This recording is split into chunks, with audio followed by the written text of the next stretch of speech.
నమస్తే, this is శౌర్య. మరి ప్రస్తుతం ఆంధ్రప్రదేశ్ రాజకీయాల్లో ఒక కీలక మార్పు ఏమైనా రాబోతోందా అని చర్చ జరుగుతూ ఉంది. ప్రస్తుతం ప్రతిపక్ష పార్టీగా ఉన్న వైఎస్ఆర్సీపీ పార్టీకి సంబంధించి అధినేత జగన్మోహన్ రెడ్డి కుమార్తెలు రాజకీయ రంగ ప్రవేశం చేస్తారు, మూడో తరం రాజకీయం రాబోతోంది వారి వంశం నుంచి అనే వార్తలు వినిపిస్తూ ఉన్నాయి. మరి ఇది ఎంతవరకు రాజకీయ దుమారం రేపుతోందా, లేకపోతే ఎంతవరకు వాస్తవం? ఒకవేళ పోటీ చేస్తే ఎక్కడి నుంచి పోటీ చేసే అవకాశం ఉంది, ఎలాంటి పదవికి పోటీ చేసే ఛాన్స్ ఉంది? మరి దీని గురించి మనకి బ్రీఫ్ డీటెయిల్స్ ఇవ్వడానికి ఈ రోజు మనతో పాటు ప్రముఖ సీనియర్ జర్నలిస్ట్ వడ్లమాని గారు ఉన్నారు. వారితో మాట్లాడి మరిన్ని డీటెయిల్స్ తెలుసుకుందాం. నమస్తే మ్యామ్. నమస్తే అండి.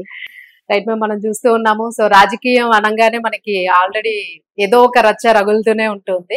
సో ప్రస్తుతం తీసుకుంటే మనం అనుకున్నట్టుగా జగన్మోహన్ రెడ్డి కూతుళ్ళు పొలిటికల్ గా ఎంట్రీ చేస్తున్నారు అని అంటున్నారు. సో ఇది ఎంతవరకు వాస్తవం, మీ అనాలిసిస్? ఎందుకు జగన్మోహన్ రెడ్డి యూరోప్ పర్యటనకి వెళ్ళారు అనేది ఇప్పుడు చాలా చర్చనీయాంశంగా ఉంది. అయితే ఇవాళ జగన్మోహన్ రెడ్డి పరిస్థితి మీరు చూసుకున్నారంటే, పేరుకు సీనియర్స్ పార్టీలో ఉన్నారు కానీ ఎవరు కూడా సరైన సలహాలు ఇచ్చే వాళ్ళు లేరు, ఆయనకు వెనకాల నిలబడే వాళ్ళు లేరు.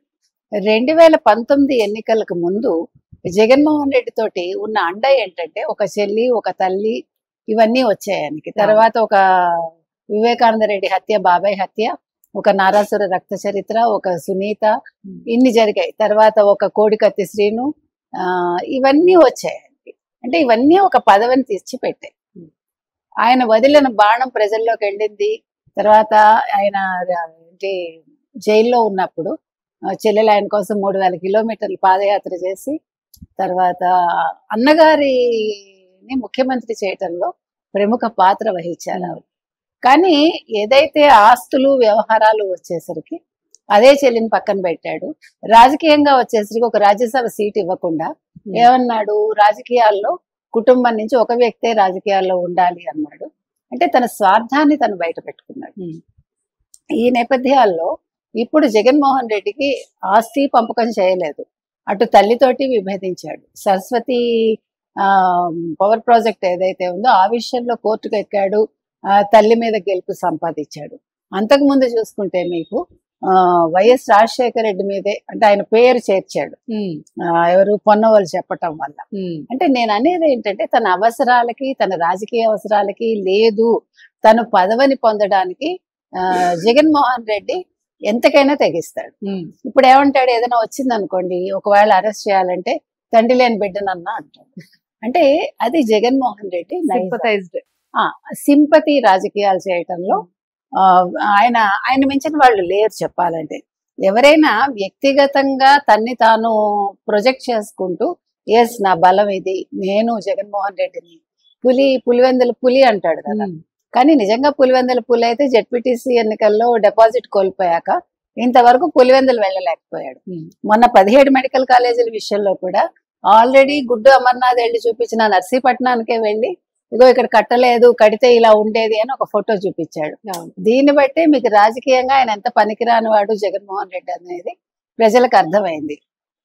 నేను పులివెందుల్లో పూర్తి చేశాను మెడికల్ కాలేజ్ అన్నప్పుడు పులివెందులు వెళ్ళి చూపించాలి కదా, ఇదిగో కాలేజ్ ముగించాము, ఇంత బాగా వచ్చింది, ఇగో ఇందులో క్లాసెస్ నడుస్తున్నాయి, ఇక్కడ ల్యాబ్ ఉంది, అట్లా చూపిస్తాడు ఎవడైనా. అంటే అసలు ఏం చెయ్యాలో తెలియని అయోమయ స్థితిలో ఉన్నాడు. కాబట్టి ఇవాళ రాజారెడ్డిని ఆవిడ రాజకీయ అరంగేట్రం చేస్తాడు అన్నట్టుగా చెప్పింది. ఆ రోజు మార్కెట్ కి తీసుకొచ్చింది ఆవిడ, మార్కెట్ యార్డ్కి రాజారెడ్డిని. తర్వాత ఇప్పుడు ప్రెసెంట్ అయితే రాజారెడ్డి మత ప్రచారంలో ఉన్నాడు ఆయన.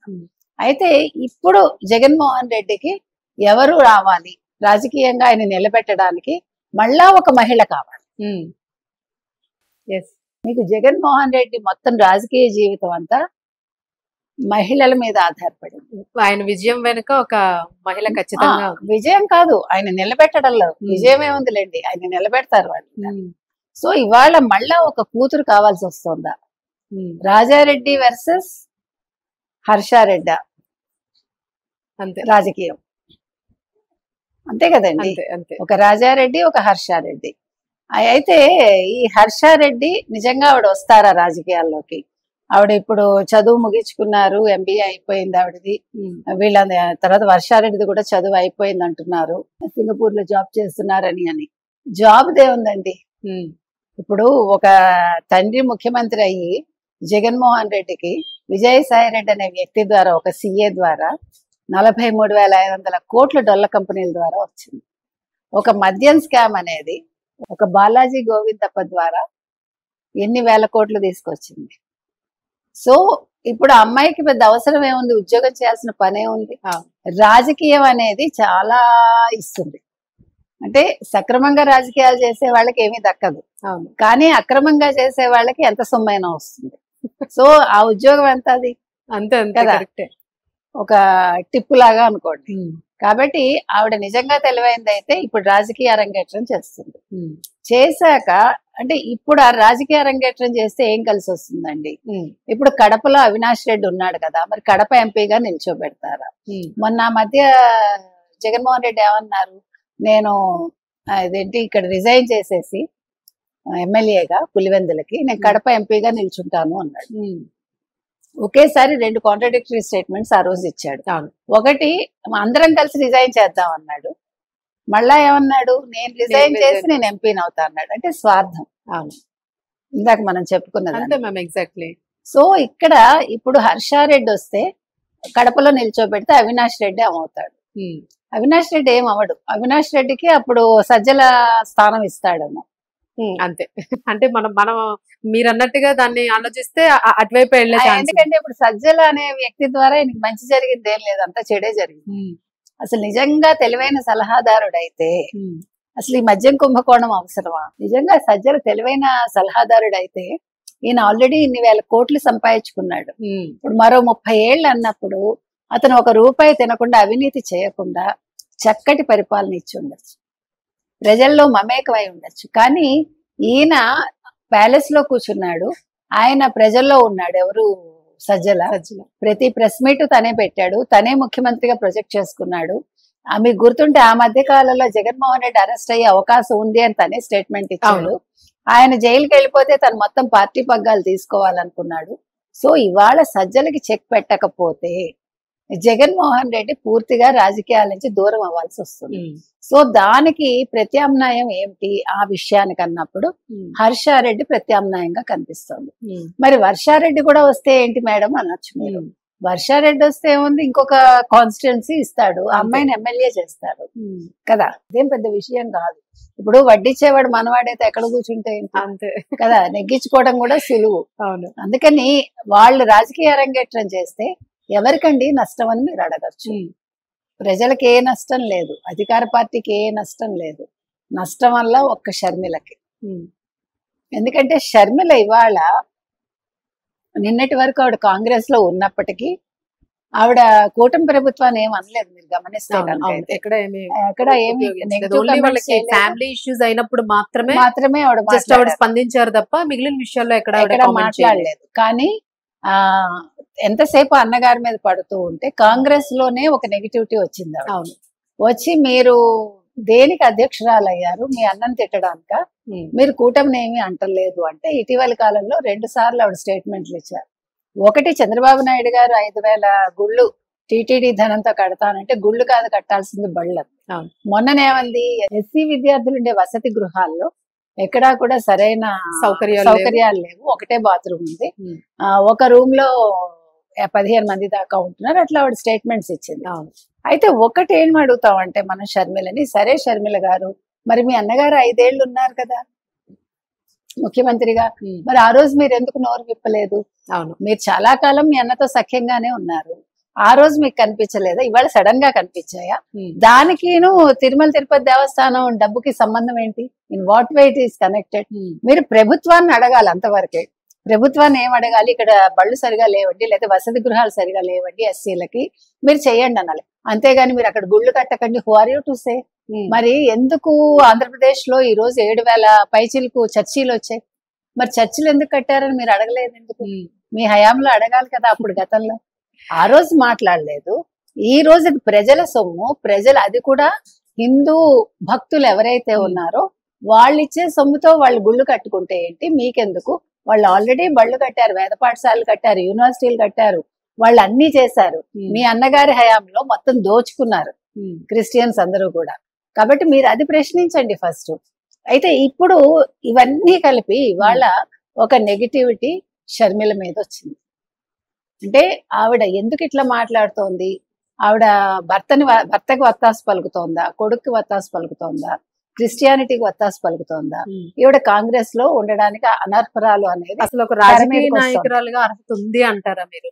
ఇప్పుడైతే లేదండి. ఎందుకంటే తను సొంత పార్టీ పెట్టారు, దానిలోనే ఆవిడ నెగ్గలేకపోయారు, ఆవిడ అసలు దానికి సంబంధించిన కమిట్మెంట్సే కరెక్ట్ గా ఇవ్వలేకపోయారు.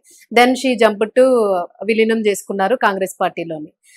సో అంటే అసలు ఎక్కడ చూసినా కూడా ఆ క్వాలిటీస్ ఏదైతే రాజశేఖర్ రెడ్డి హయాంలో చేసిన ఆయన, అంటే మనం నాయకుడు ఎలాంటి వాడైనప్పటికీ కూడా ఆయనకున్న సత్తా గాని ఆయనకున్న టాలెంట్ గాని మనం జనరల్ గా పొలిటికల్ గా క్యాలిక్యులేట్ చేసుకుంటే, ఆ వంశం పరంగా క్యాలిక్యులేట్ చేసుకుంటే, అది అసలు ఈ జీన్స్ లోనే షర్మిల వరకు వచ్చే ఛాన్స్ ఉందా? తను అట్లా చేయగలుగుతారా అనేది కూడా ఒక పెద్ద బిగ్ క్వశ్చన్. మనకి వీళ్ళిద్దరికి ఏముందంటేనండి, ఒక జగన్మోహన్ రెడ్డికి, ఒక షర్మిలకి ఆ ఎవరు రాజశేఖర్ రెడ్డి గారి మ్యానరిజమ్స్ మాత్రం వంటబట్టాయి. సింపథైజ్డ్ పాలిటిక్స్ ఒకటిను, వాళ్ళు తండ్రి పేరు వాడుకుని పైకి వచ్చారు అంతే.